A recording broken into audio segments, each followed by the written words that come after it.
샬롬, 말씀 읽어주는 김기훈 목사입니다. 오늘도 기대하는 마음과 사모하는 마음을 가지고 하나님의 말씀 함께 읽겠습니다. 요한복음 16장 16절부터 24절까지의 말씀입니다. 잠시 후면 너희가 나를 보지 못할 것이다. 그러나 다시 잠시 후면 너희가 나를 보게 될 것이다. 그 말씀 때문에 제자들 사이에 의문이 일었다. 잠시 후면 너희가 나를 보지 못할 것이다. 그러나 다시 잠시 후면 너희가 나를 보게 될 것이다. 라고 하신 말씀은 무슨 뜻인가? 또 내가 아버지께로 가기 때문이다. 라고 하신 말씀은 무슨 뜻인가? 잠시 후면 이라는 말씀은 무슨 뜻인가? 선생님께서 무슨 말씀을 하시는지 모르겠다. 그들은 예수께서 무슨 뜻으로 말씀하신 것인지 무척이나 묻고 싶었다. 예수께서 그것을 아시고 말씀하셨다. 잠시 후면 너희가 나를 보지 못할 것이다. 그러나 다시 잠시 후면 너희가 나를 보게 될 것이다. 라고 한 내 말을 두고 너희가 서로 그 뜻을 알고자 하느냐? 그렇다면 이것을 명심하여라. 너희는 깊은 슬픔에 잠기겠지만 하나님을 모르는 세상은 파티를 열 것이다. 너희는 슬퍼하고 몹시 슬퍼하겠지만 너희 슬픔은 기쁨으로 바뀔 것이다. 여자가 출산할 때에는 고통이 따르고 피할 길도 없다. 그러나 아기가 태어나면 기쁨이 넘친다. 세상에 태어난 새 생명이 고통의 기형을 말끔히 없애주기 때문이다. 지금 너희가 겪는 슬픔이 그 고통과 같겠지만 장차 맛볼 기쁨 또한 그 기쁨과 같을 것이다. 내가 너희를 다시 볼 때 너희는 기쁨으로 충만할 것이다. 아무도 너희에게서 그 기쁨을 빼앗아가지 못할 것이다. 너희는 더 이상 의문을 가득 품지 않게 될 것이다. 내가 너희에게 바라는 것은 이것이다. 내가 너희에게 계시해 준 것과 일치하면 무엇이든 아버지께 구하여라. 내 뜻에 따라 내 이름으로 구하여라. 그러면 아버지께서 너희에게 반드시 주실 것이다. 너희 기쁨이 강둑을 넘쳐 흐르는 강물 같을 것이다. 이것은 하나님의 말씀입니다.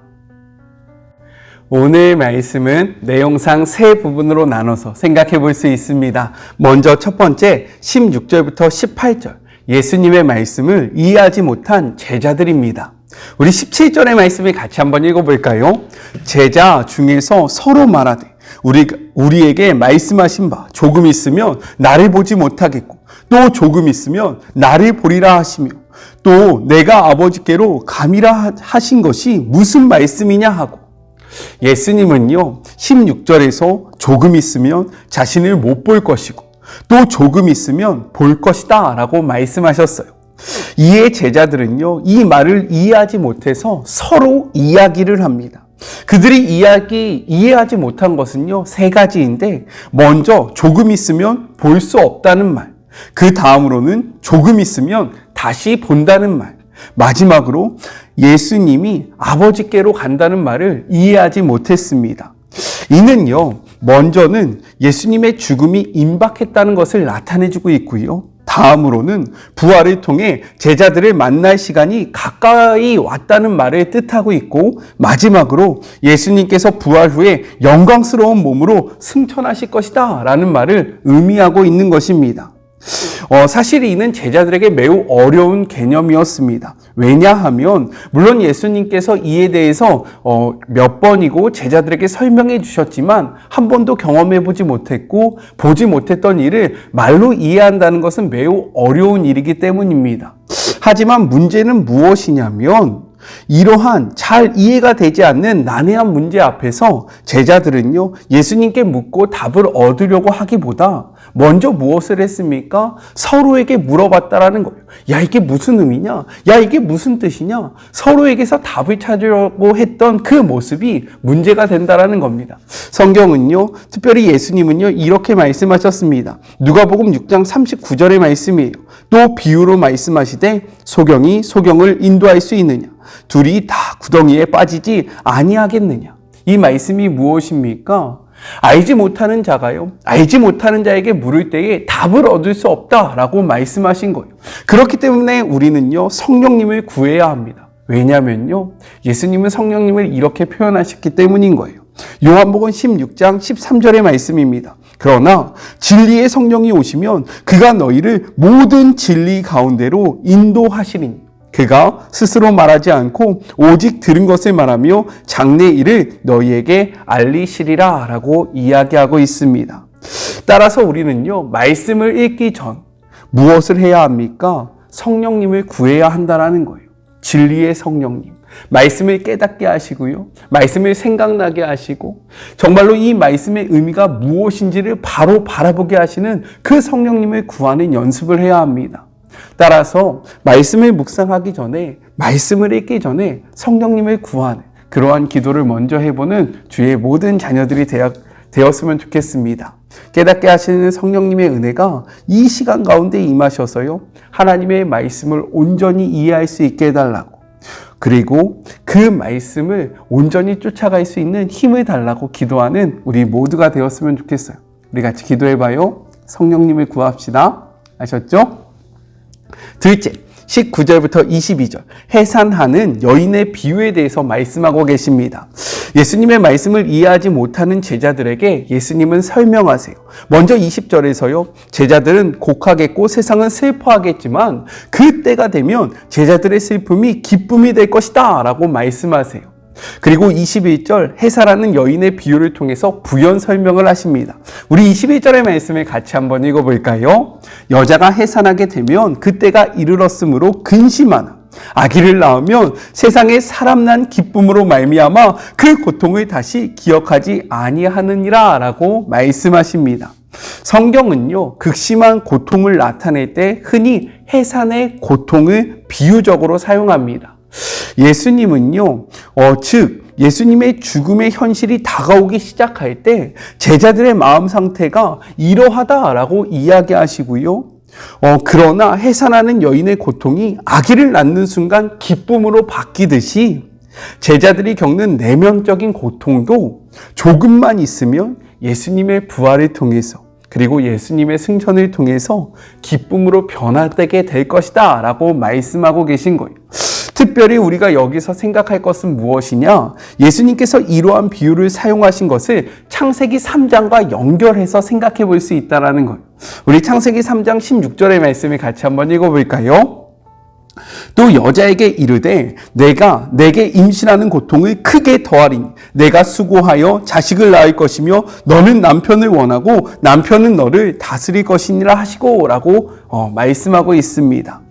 해산하다라는 표현은요, 내게 잉태하는 고통을 크게 더하르니 라는 저주와 연관이 되어 있고요. 그리고 근심이라는 표현 역시 수고하고 라는 의미와 일맥상통하다라는 거예요. 즉 유대인에게 잘 알려졌던 이러한 표현을 통해서요, 아기가 태어나면 해산의 아픔으로 인한 근심이 사라지는 것과 같이 그리스도의 십자가 죽음 이후 죄로 인한 사망이라는 인류의 근본적인 문제가 해결됨과 동시에 이로 인해 기쁨이 충만하게 될 것을 이 말씀을 통해서, 그리고 창세기 3장의 이 말씀을 통해서 우리에게 설명하고 계시다라는 것입니다. 여기서 우리가 기억해야 할 것은 무엇이냐면 십자가의 고난이 있은 후에 영광스러운 부활이 있다라는 거예요. 다시 한번요. 십자가의 고난이 있은 후에 영광스러운 부활이 있다라는 겁니다. 즉 우리가 십자가의 고난에 동참해야지만 부활의 영광에도 함께할 수 있다라는 거예요. 십자가의 고난 없는 부활의 영광은 없습니다. 그런데 우리는요, 십자가의 고난을 원하지 않으면서 부활의 영광만을 바라보며 주님과 동행하고 싶어하고 있지는 않습니까? 우리의 삶 속에서 정말로 십자가의 고난에 동참함으로 부활의 영광스러운 그 영광도 함께 누리는 주의 모든 자녀들이 되었으면 좋겠습니다. 아셨죠? 고난의 십자가가 없으면요, 영광스러운 부활도 없다라는 거예요. 우리가 예수님을 믿음으로 겪는 고난이 없으면요, 우리가 마지막 날에 누릴 영광도 없다라는 사실을 기억하시면서 예수님을 믿음으로 우리에게 다가오는 고난을요, 정말로 피하려고, 이것을 모면하려고 예수님을 배반하지 않기를 주님의 이름으로 축복합니다. 아셨죠? 마지막 셋째 23절부터 24절 내 이름으로 구하라 입니다. 우리 23절의 말씀을 같이 한번 읽어볼까요? 그날에는 너희가 아무것도 내게 묻지 아니하리라. 내가 진실로 진실로 너희에게 이르노니 너희가 무엇이든지 아버지께 구하는 것을 내 이름으로 주시리라 라고 이야기합니다. 여기서 그날에 너희가 아무것도 내게 묻지 아니하리라 라는 이러한 표현이요, 조금 이해가 잘 되지 않을 수도 있습니다. 이게 무슨 말이지? 이게 무슨 표현이지? 이해가 되지 않을 수 있어요. 이것은 무엇을 나타내냐면요, 예수님과 제자들의 그러한 단절을 뜻하는 것이 아니라 성령님께서 강림하시면 제자들에게 예수님께서 가르치신 것을 기억나게 하심으로 그 깊은 뜻을 깨닫게 하심으로 영적인 지각력이 뛰어나게 될 것을 나타내주는 표현이라는 거예요. 이러할 때 제자들이 해야 할 것이 무엇이냐? 바로 기도인데, 이러한 기도는요, 오직 예수님의 이름으로 해야 한다라고 이야기합니다. 우리 말씀을 같이 한번 볼까요? 로마서 3장 23절의 말씀이에요.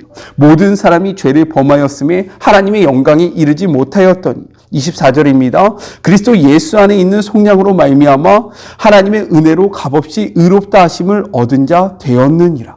계속해서 성경은요, 이렇게 이야기해요. 사도행전 4장 12절의 말씀입니다. 다른 이로서는 구원을 받을 수 없나니 천하 사람 중에 구원받을 만한 다른 이름을 우리에게 주신 일이 없음이라 하였더라. 이렇듯 하나님은요, 다른 이름을 우리에게 주시지 않았기 때문에 우리는 오직 예수님의 이름으로 하나님 앞에 구하며 나아가야 한다는 거예요. 이해가 되십니까? 예수님의 죽음과 부활 그리고 승천은 하나님과 우리의 관계를요, 획기적으로 변화시키는 그러한 계기가 되었습니다. 이로 말미암아 우리는 무엇이든지 아버지께 직접 구할 수 있게 되었고, 구하는 이마다 기쁨이 충만한 삶을 보장받게 되었다라는 거예요. 이 말씀을 믿으면서 우리는요, 주님의 이름으로 하나님께 우리에게 가장 좋은 것을 구하는 그런 복된 하루가 되었으면 좋겠습니다. 이것이 무엇일까요? 성경은 이것을 이렇게 나타내고 있어요. 누가복음 11장 13절의 말씀입니다. 너희가 악할지라도 좋은 것을 자식에게 줄 알거든. 하물며 너희 하늘 아버지께서 구하는 자에게 무엇을 주신다라고 이야기합니까? 성령을 주시지 않겠느냐 하시니라. 우리에게 가장 좋은 것은요, 성령이라는 거예요. 그러한 성령을 하나님 앞에 구하는 그런 복된 하루가 되었으면 좋겠습니다. 우리 같이 기도할까요? 주님, 때로는 우리가 하나님의 말씀, 그 깊은 뜻을 바르게 이해하지 못할 때가 있습니다. 그러할 때 우리가 해야 하는 것은요, 우리로 하여금 말씀을 깨닫게 하는 성령님을 구하는 것입니다. 우리가 다른 것을 통해서 하나님의 말씀을 이해할 수 없고요, 하나님의 말씀을 온전히 깨달을 수 없음을 고백하오니 깨닫게 하시는 성령님을 우리 안에 보내주셔서 우리가 말씀을 읽을 때에 하나님의 뜻을 온전히 깨달을 수 있도록 주님 축복하여 주시옵소서. 또한 하나님 아버지, 십자가의 고난이 없이는 영광스러운 부활도 없음을 우리가 기억하게 하여 주시옵시고, 우리가 고난을 제외한 영광만을 바라보는 자들이 아니라 주님과 함께 십자가에 못 박힘으로 주님과 함께 영광스러운 부활을 얻는 주의 모든 자녀들이 되게 하여 주시옵소서. 그리고 주님, 우리가 주님의 이름으로 구합니다. 우리에게 가장 좋은 것, 성령님을 우리에게 보내주셔서 정말로 우리의 기쁨이 충만하게 하여 주시옵시고, 이 믿음의 여정을 힘있게 달려나가는 주의 모든 자녀들이 되게 하여 주시옵소서. 함께 하실 주님을 기대하며 거룩하신 예수님의 이름으로 기도드립니다. 아멘. 우리에게 가장 좋은 성령님을 구하는 복된 하루가 되었으면 좋겠습니다.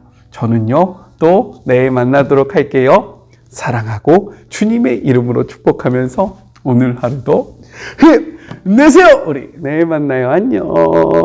오늘도 수고하셨습니다.